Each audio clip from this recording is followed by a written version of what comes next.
Do you think that the pro-United Ireland parties, the parties that want change, because people like Tim can just sit. This is one thing I always say to people on the pro-Irish unification side is that we have the harder job because Tim can just sit there. Tim's got the status quo. Tim wants to keep things as they are, right? So Tim doesn't need to do anything.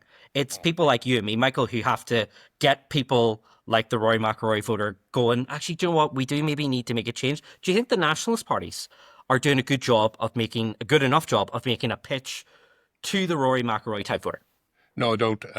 I think they haven't really explained in any great detail what this new Ireland would look like. Plus, they're not agreed among themselves. I know we come on to our next topic. They're not agreed among themselves about what the approach should be to constitutional change.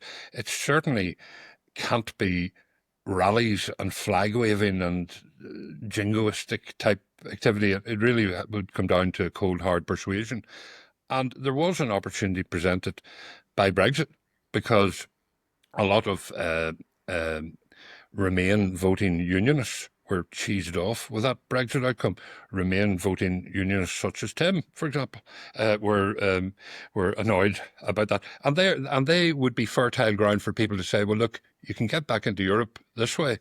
Whatever have you really given consideration to this? And people like Tim's former colleague Wallace Thompson has expressed, for example, an Yeah. openness to let's talk about it then. Let's talk about it seriously and honestly.